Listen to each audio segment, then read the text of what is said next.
Hello बच्चों, कल हमने ब्रिटिश में मंत्रिमंडल की व्यवस्था और मंत्रिमंडल के गठन को पढ़ा था।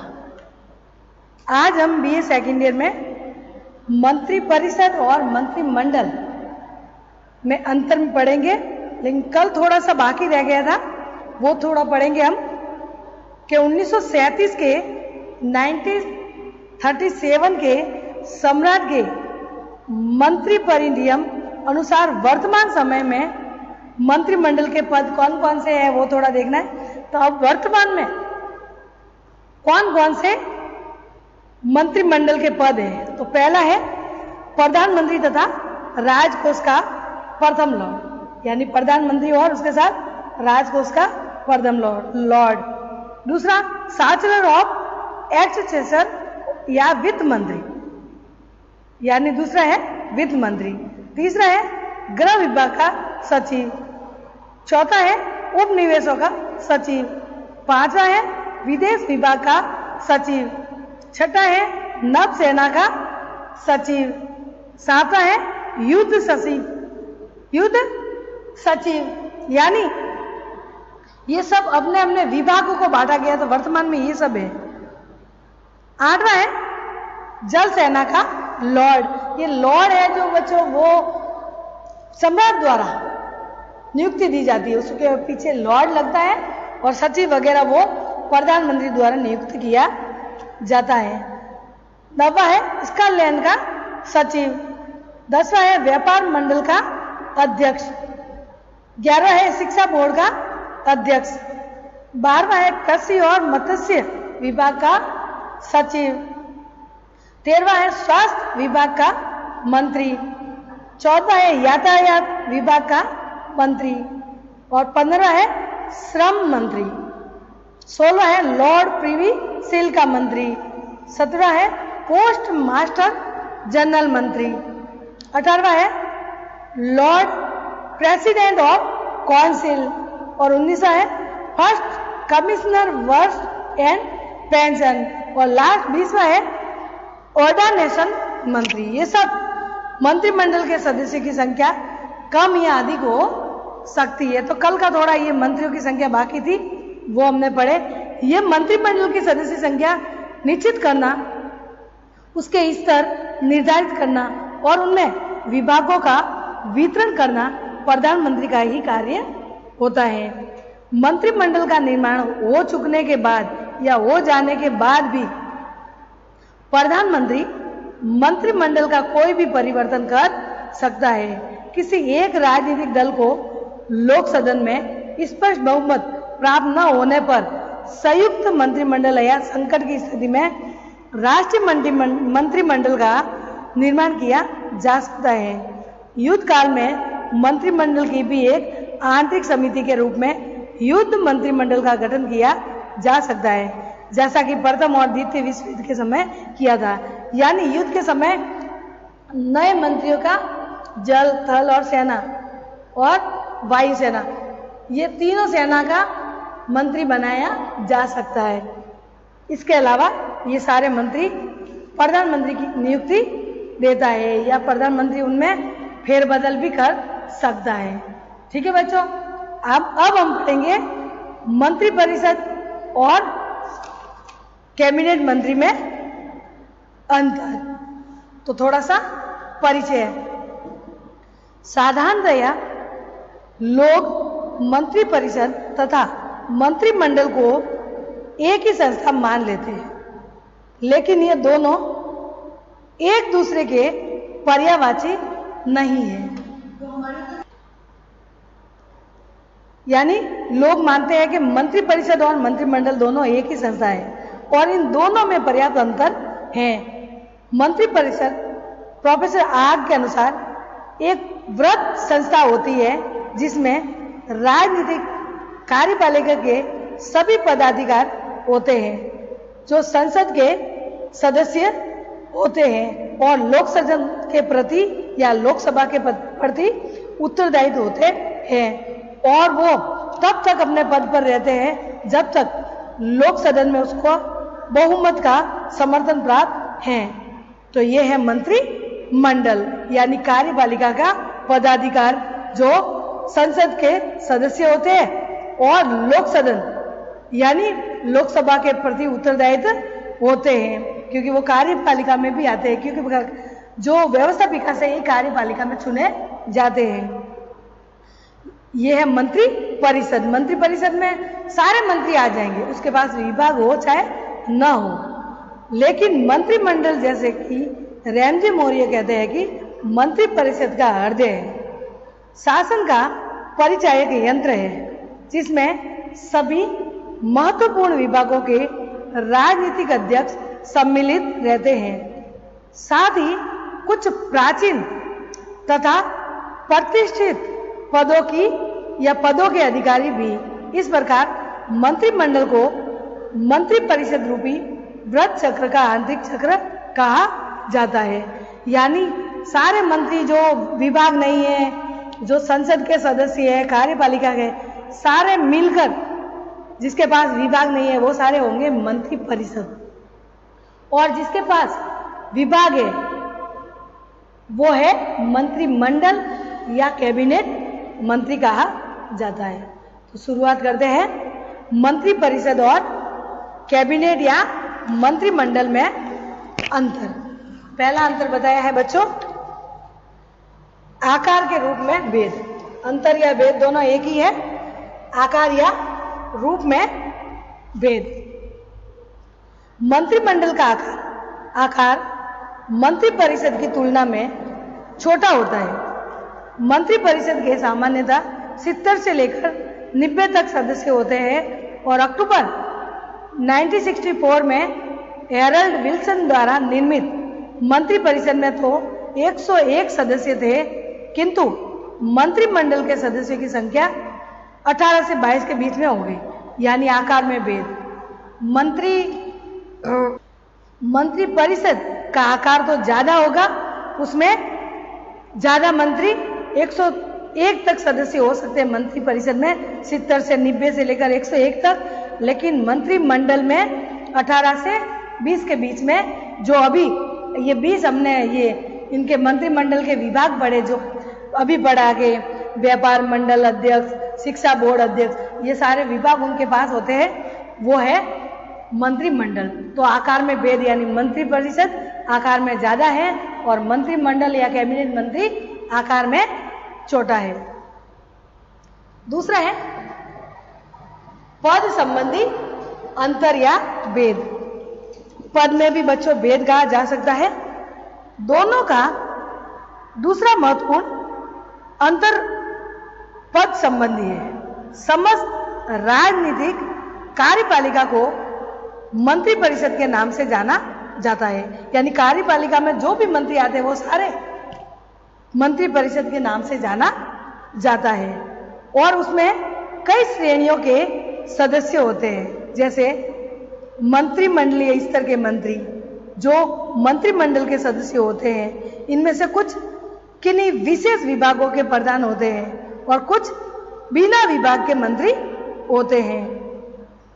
दूसरा है मंत्रिमंडल स्तर के वे मंत्री होते हैं जो मंत्रिमंडल के स्थायी सदस्य नहीं होते, वरन मंत्रिमंडल की केवल उन्हीं बैठकों में शामिल होते हैं जिसमें उसके विभाग से संबंधित विषय पर विचार करते हैं। यानी मंत्री परिषद तो हर किसी बैठक में भाग लेता है और मंत्रिमंडल उनके विभाग से संबंधित भाग लेता है। तीसरा होता है अन्य मंत्री और चौथा होता है राज्य मंत्री। पांचवा होता है संसदीय उप सचिव और छठा होता है जूनियर लॉर्ड और सातवां होता है संसदीय निजी सचिव आदि। इसमें सारे मंत्रिमंडल आ जाते हैं या कैबिनेट मंत्री आ जाते हैं।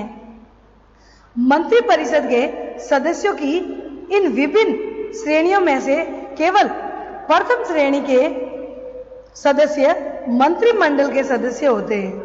यानी जो प्रथम श्रेणी के होते हैं वो मंत्रिमंडल के सदस्य होते हैं। इस प्रकार मंत्रिमंडल का प्रत्येक सदस्य मंत्री परिषद का सदस्य होता है, लेकिन मंत्री परिषद का प्रत्येक सदस्य मंत्रिमंडल का सदस्य नहीं हो सकता। स्वाभाविक रूप से मंत्रिमंडल के सदस्यों का पद मंत्री परिषद के अन्य सदस्यों की तुलना में उच्च है, यानी मंत्रिमंडल का पद ऊपर है और मंत्री परिषद का पद नीचे है। कहने का मतलब कि मंत्रिमंडल के सदस्य प्रत्येक मंत्री परिषद का सदस्य हो सकता है, लेकिन मंत्री परिषद का सदस्य मंत्रिमंडल का सदस्य नहीं हो सकता। इस प्रकार से बच्चों ये दूसरा पॉइंट हमने पढ़ा, यानी पद के आधार पर भेद किया जा सकता है। तीसरा पॉइंट है वेतन संबंधी भेद। वेतन संबंधी भेद में है विभिन्न स्तर के मंत्रियों के वेतन में भी अंतर होता है।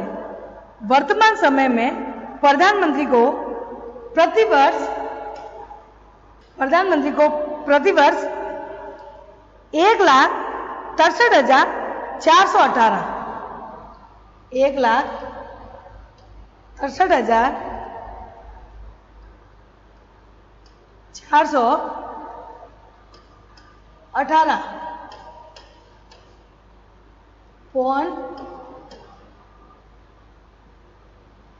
पौंड उनका वेतन होता है, जबकि मंत्रिमंडल का 1,17,979 पौंड होता है। यानी प्रधानमंत्री का तो ये प्रधानमंत्री का है, ये है प्रधानमंत्री के सैलरी, पर ये है मंत्रिमंडल, ये है प्रधानमंत्री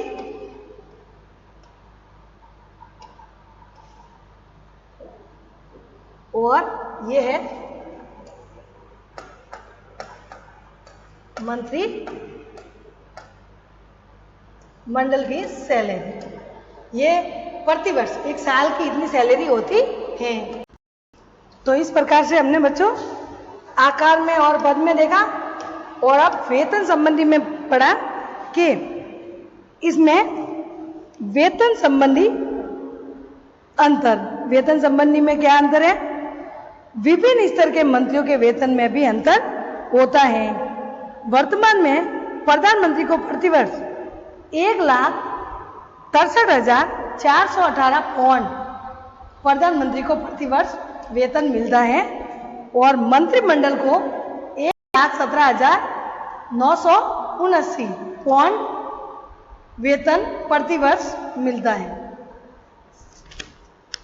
पौंड वार्षिक वेतन मिलता है। अन्य मंत्रियों का वेतन मंत्रिमंडल के सदस्यों की तुलना में बहुत या लगभग 50% है। यानी कहने का मतलब वेतन संबंधी भी अंतर है कि मंत्री परिषद का वेतन कम है और प्रधानमंत्री और मंत्रिमंडल का वेतन ज्यादा है। तो वेतन संबंधी भी भेद देखा जा सकता है। इसके अलावा चौथा है कार्य संबंधी अंतर। चौथा लास्ट है कार्य में भी अंतर बताया जा सकता है। क्या है बच्चों कार्य? मंत्रिमंडल के सदस्यों और मंत्री परिषद के सदस्यों में सबसे अधिक महत्वपूर्ण अंतर कार्य और शक्ति से संबंधित होता है। इस दृष्टि से मंत्रिमंडल के सदस्य अधिक महत्वपूर्ण होते हैं और मंत्री परिषद के सदस्य कम महत्वपूर्ण होते हैं।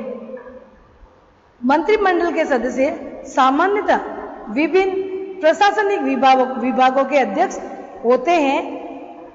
उसके द्वारा समस्त प्रशासनिक व्यवस्था से संबंधित महत्वपूर्ण बातों के संबंध में नीति का निर्धारण किया जाता है और उनके द्वारा विभिन्न विभागों में सामंजस्य की भी स्थापना करते हैं। मंत्री परिषद के सदस्यों को इस प्रकार का महत्वपूर्ण कार्य नहीं करना होता। कहने का मतलब मंत्रिमंडल या कैबिनेट मंत्री में बहुत शक्ति, उनके हाथ में बहुत शक्ति होती है, क्योंकि प्रशासन के जो कार्य होते हैं उस पर भी नियंत्रण उनका होता है, क्योंकि विभाग दिया जाता है। जैसे शिक्षा विभाग, तो मंत्री भी रहेगा और शिक्षा के जो जुड़े हुए हैं प्रशासन में वो भी कार्य करेंगे और मंत्री उनको ऑर्डर देगा कि ये शिक्षा में बदलाव करना है। तो कहने का मतलब जितना कार्य और शक्ति मंत्री मंडल की है उतनी मंत्री परिषद के कार्य नहीं हो सकते। मंत्री परिषद के सदस्यों को इस प्रकार का महत्वपूर्ण कार्य नहीं करना होता है। उपयुक्त भेदों के बावजूद मंत्री परिषद और मंत्रिमंडल दोनों ही राजनीतिक कार्यपालिका के अंग हैं। प्रधानमंत्री का त्यागपत्र न केवल मंत्रिमंडल वरन समस्त मंत्री परिषद का त्यागपत्र समझा जाता है और लोक सदन द्वारा अविश्वास प्रस्ताव पास किए जाने पर संपूर्ण मंत्री परिषद को त्याग पत्र देना पड़ता है। यानी आकार के संबंध में भेद हो सकता है, पद के संबंधी भेद हो सकता है। आकार में ज्यादा आकार मंत्री परिषद और कम आकार के मंत्रिमंडल। पद में मंत्री परिषद का पद बड़ा है और इनका छोटा। वेतन में ज्यादा वेतन मंत्रिमंडल के और मंत्री परिषद के कम। कार्य और शक्ति में भी अंतर। कार्य और शक्ति में भी मंत्री परिषद के कम शक्ति और कार्य है, मंत्रिमंडल के ज्यादा शक्ति और कार्य है। इतना सब देखते हुए भी कुछ बात ऐसी है कि जब प्रधानमंत्री त्यागपत्र दे तो मंत्रिमंडल और मंत्री परिषद को पूरे को त्यागपत्र देना पड़ेगा, या लोक सदन द्वारा या लोकसभा द्वारा अविश्वास का प्रस्ताव लाए तो सारे मंत्री परिषद को भंग करना पड़ेगा, या सारी क्या कहते हैं लोकसभा को भंग करना पड़ेगा और मंत्री परिषद को भी त्याग पत्र देना पड़ेगा। तो थोड़ा सा भेद मान सकते हैं, लेकिन किसी हद तक ये नहीं कह सकते कि बिल्कुल वो काम के नहीं है। थोड़ा बहुत उनमें पावर भी होता है। अब है मंत्रिमंडल की कार्य पद्धति। क्या है मंत्रिमंडल की कार्य पद्धति? कैसे वो कार्य करते हैं, उनकी पद्धति क्या है? सम्राट जॉर्ज प्रथम के समय से ही सम्राट मंत्रिमंडल की बैठकों में भाग नहीं लेता था और अब ये मंत्रिमंडल पद्धति का एक स्वीकृत सिद्धांत बन गया है। मंत्रिमंडल की बैठकों का सभापतित्व प्रधानमंत्री ही करता है। जब संसद का अधिवेशन हो रहा हो तब मंत्रिमंडल की सप्ताह में 2 बार बैठकें होती है और जब संसद का अधिवेशन नहीं चल रहा हो तो सप्ताह में 1 बार ही बैठक होती है। इसके अतिरिक्त प्रधानमंत्री कभी भी आवश्यकता अनुसार मंत्रिमंडल की बैठकें बुला सकता है। संसदीय कार्यक्रम परराष्ट्रीय नीति यानी विदेशों से संबंध, परराष्ट्रीय नीति यानी विदेशों से संबंध और प्रधानमंत्री द्वारा प्रस्तावित अन्य विषयों के संबंध में इस बैठकों में विचार किया जाता है।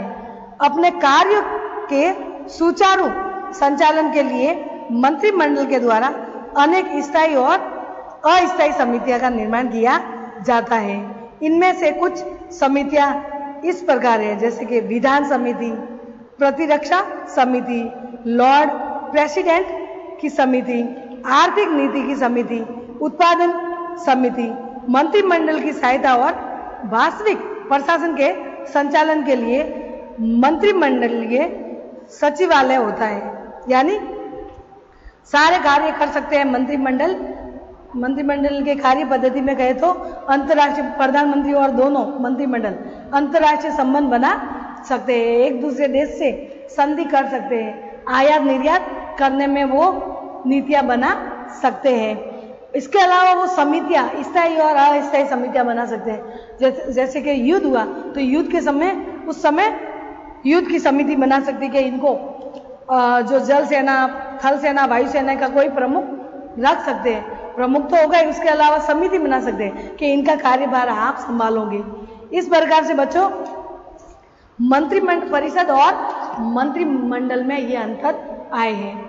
कुल मिलाकर हम आगे देखते हैं तो कि ब्रिटिश में मंत्री परिषद और मंत्रिमंडल में आकार के संबंध में भेद, यानी आकार में मंत्री परिषद बड़ा है और मंत्रिमंडल छोटा। पद में मंत्रिमंडल बड़ा है और मंत्री परिषद छोटा, क्योंकि मंत्रिमंडल के पास सारे विभाग होते हैं। करीबन ब्रिटिश में 20 विभाग, कम से कम 18 या 20 के बीच में विभाग होते हैं। वो सब मंत्रिमंडल को ही दिया जाता है। वेतन संबंधी भेद, यानी वेतन भी मंत्रिपरिषद का वेतन कम होता है और मंत्रिमंडल का वेतन ज्यादा होता है, उससे भी ज्यादा प्रधानमंत्री का वेतन होता है साल का।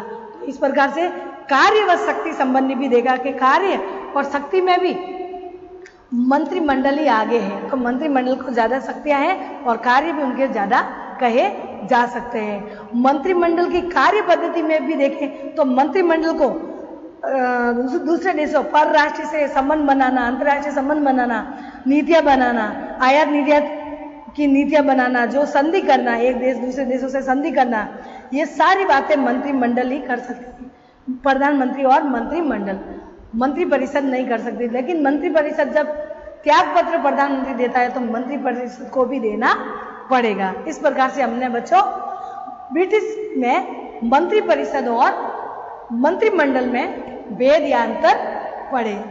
कल हम पढ़ेंगे मंत्रिमंडल के कार्य व शक्तियां, यानी मंत्रिमंडल के जो मंत्रिपरिषद के ये हमने अंतर देखे, लेकिन कैबिनेट मंत्री और मंत्रिमंडल के क्या क्या कार्य हो सकते हैं वो हम कल पढ़ेंगे। ठीक है बच्चों।